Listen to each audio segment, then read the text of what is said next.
사랑하고 축복합니다. 11월 16일 토요일입니다. 오늘도 우리 예수님과 함께 동행함으로 감사와 기쁨과 즐거움을 누리는 복된 삶 되시기를 주님의 이름으로 축복합니다.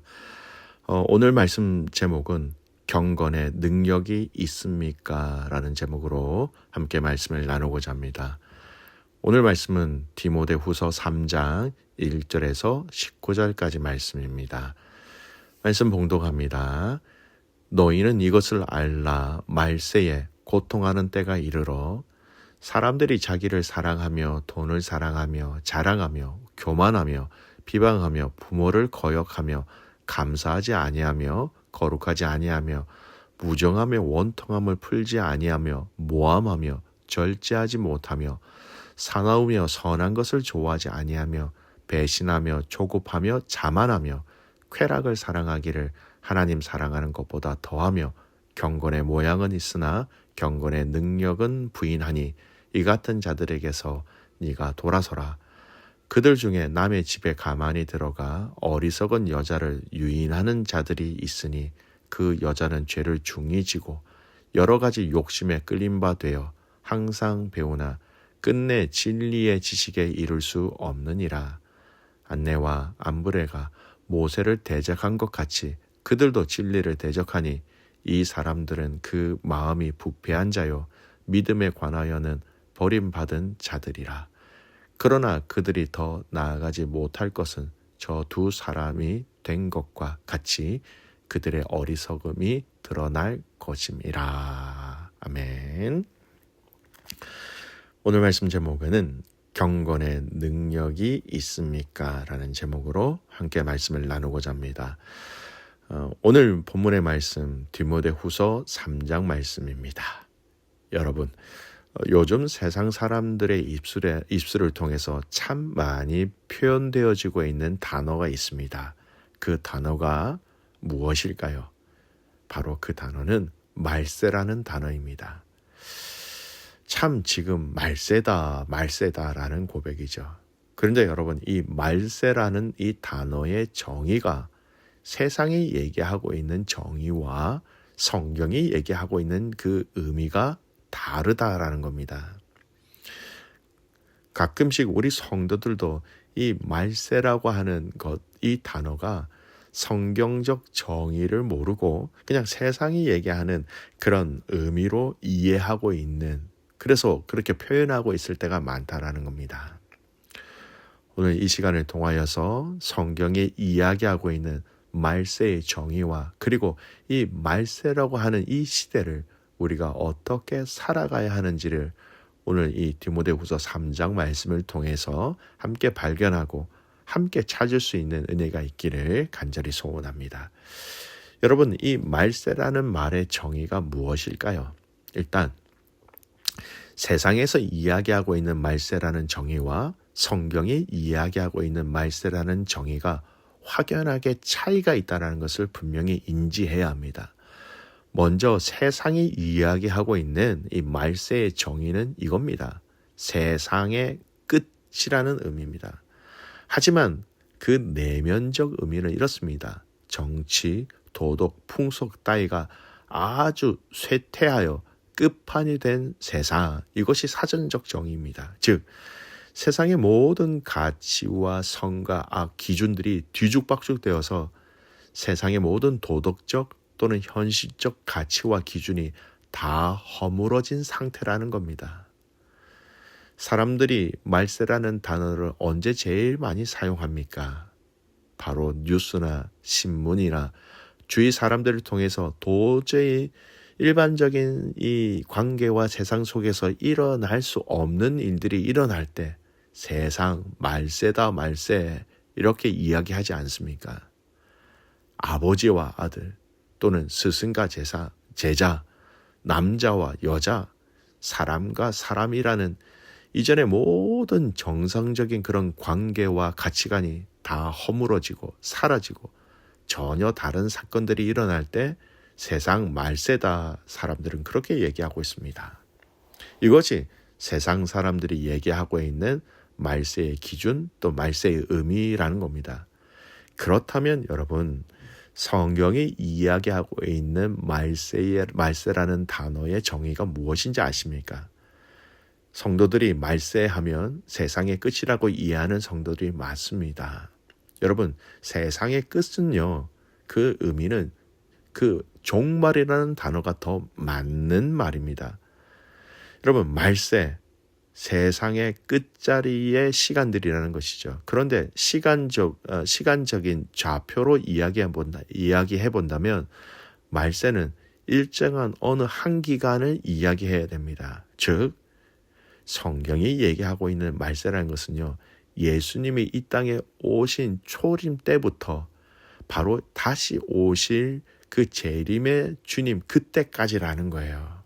처음 예수님이 오실 그때부터 시작하여 다시 예수님이 오실 그날까지라는 겁니다. 자, 그런 의미를 보시면서 오늘 이 본문 1절에서 4절에 얘기하고 있는 말세라고 지칭하는 그때의 특징을 보겠습니다. 1절에서 4절 한번 읽겠습니다.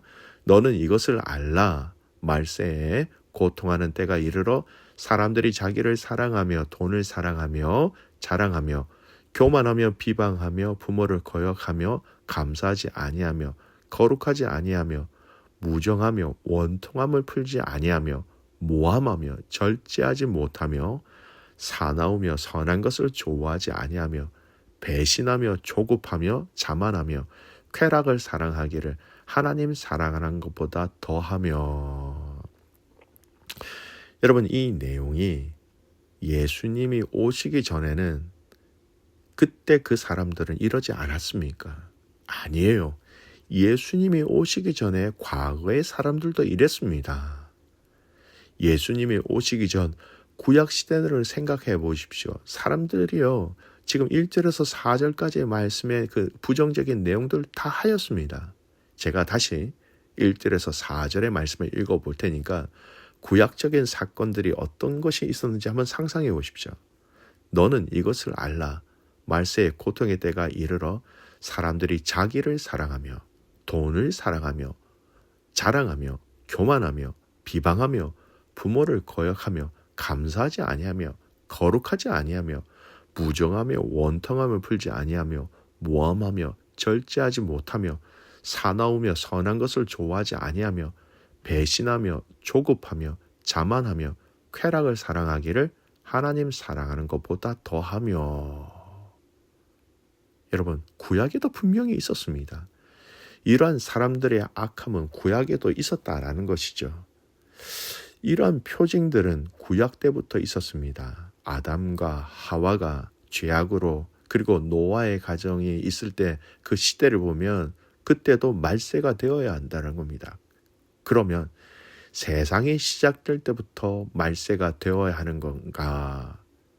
여러분, 말세라는 이 단어의 정의는 사실은 예수님이 이 땅에 오셔서 하나님 나라라는 그 끝을 선포하시기 위하여 이 땅에 오실 그때부터 시작된 그 말세를 얘기하고 있는 겁니다.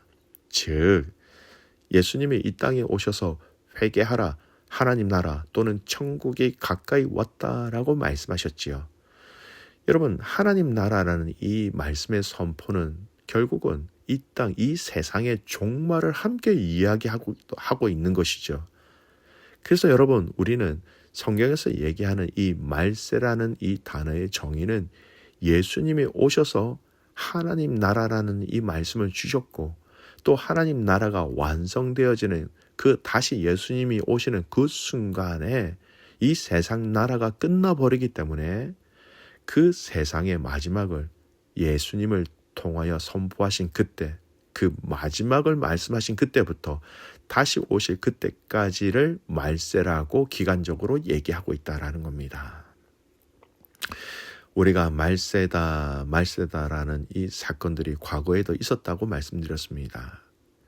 여러분, 성경적인 말세의 정의는요, 종말과 답과 그 그림을 정확하게 예수님께서 이 땅에 오셔서 선포하신 그때부터 예수님이 다시 오실 그 기간을 우리는 말세다라고 얘기하고 있는 것으로 알고 계시면 됩니다. 자, 그러면 이 말씀을 통해서 우리가 이 말세라는 이때에 우리는 무엇을 기억하고 무엇을 붙잡아야 하는가라는 겁니다. 디모데후서 말씀의 내용도 이 종말을 향해 나가는 이 시대에서 바울이 디모데에게 무엇을 이야기하고 있습니까? 이 세상의 죄악으로 인한 증상을 그대로 이야기하고 있죠. 그러나 바울이 정말 이 디모데에게 이야기하고 싶은 것은 바로 이 증상을 이야기하고 있는 이 본문 중에서 반대되는 내용입니다. 바로 5절입니다. 경건의 모양은 있으나 경건의 능력은 부인하니 이 같은 자들에서 네가 돌아서라. 경건이라는 단어의 정의가 무엇입니까? 하나님의 거룩한 성품을 닮는 것입니다. 다시 말하면 예수님의 성품과 모습을 닮아가는 것입니다. 구체적으로 야고보서 말씀이 이렇게 얘기하죠. 야고보서 1장 26절 말씀, 누구든지 스스로 경건하다 생각하며 자기 혀를 재갈 물리지 아니하고 자기 마음을 속이면 이 사람의 경건은 헛것이라. 즉 우리의 말에 예수님의 성품이 묻어나야 한다는 것입니다. 이 말에 예수님의 성품이 묻어날 때 그것에 능력이 있는 것이죠. 말로서 나타나게 합니다. 그리고 더 깊어지면 그렇게 말이 되기 시작하면 우리의 삶의 전 영역에서 경건의 능력이 나타난다라는 겁니다. 그래서 야고보서 1장 27절 하나님 아버지 앞에서 정결하고 더러움이 없는 경건은 곧 고아와 과부를 그 환난 중에 돌보고 또 자기를 지켜 새 속에 물들지 아니하는 그것이니라. 내 삶에 주위의 사람들이 보여지고 그들을 위하여 나의 것들을 나눌 수 있게 될 때 그것이 경건의 능력으로 드러나게 된다라는 겁니다. 경건의 능력이 있어야 합니다. 영향력이 분명히 있어야 한다는 겁니다. 경건이라는 것은 선한 영향력이 틀림없이 흘러갈 수밖에 없다는 것입니다. 자랑하지 않아도, 가르치지 않아도, 포장하지 않아도 진정한 경건을 가진 사람이라면 그 영향력이 있을 수밖에 없다라는 겁니다. 여러분, 바울은 지금 이 말세의 시대를 살아가고 있는 아들 디모데에게 말세에 나타나는 증상들을 다시 한 번 더 이야기시켜주면서 정말로 놓치지 말고 붙잡아야 할 것이 바로 하나님을 진실로 경외함으로 인하여 그분의 성품을 닮아가는 것, 그분의 사랑과 그분의 위로와 그 예수님의 그 말들을 통하여 붙잡고 살아가야 한다. 그 이야기를 하고 있다라는 겁니다. 성도 여러분, 오늘 이 말세의 때에 저와 여러분이 살아가고 있습니다. 이 말세의 때 저와 여러분이 정말 진정으로 예수 그리스도를 믿고 신뢰하고 그분을 따르고 있다면 우리가 의도하지 않아도 하나님 나라와 그 영광이 드러날 수 있는 것이고 그 그리스도를 따름으로 인한 그분을 닮아감으로 인한 선한 능력이 사람들에게 경건의 능력과 힘으로 그 본질로 보여질 수 있다라는 것입니다. 영적 아들 디모데를 향하여 사도 바울은 간절한 마음으로 경건의 능력이 있어야 한다라고 얘기하고 있습니다. 이 말세 이때에 여러분 경건의 능력을 통하여서 승리하며 감사하며 기뻐하며 승리할 수 있는 귀한 믿음의 가족들 되시기를 주님의 이름으로 축복합니다. 아멘. 기도하겠습니다. 하나님 아버지 감사합니다. 이 말세라고 하는 이때에 주님 다시 오실 그날을 기다리고 있는 이때에 하나님 우리가 세상의 죄악으로 인하여 물드는 것이 아니라 그 세상의 죄악의 물듦을 하나님 막아낼 수 있는 싸워 이겨낼 수 있는 그 경건의 능력을 우리에게 허락하여 주시기를 간절히 소원합니다. 하나님 경외하는 것이 무엇인지 알게 하시고 또 그 경외함을 통하여 그 경건한 그 능력을 통하여 이 땅에서 빛과 소금의 역할을 감당하며 선한 영향력을 줄 수 있는 저희들 되게 하여 주시옵소서. 내일 거룩한 주일입니다. 공동체가 감사주일로 하나님 앞에 나갑니다. 감사의 제사로 하나님 앞에 영광을 올려드리는, 또 하나님을 영화롭게 하는 저희 모든 공동체 가족 되게 하옵소서. 그렇게 가실 주님을 신뢰하며 살아서 역사하시는 예수 그리스도의 이름으로 감사하며 기도드리옵나이다. 아멘.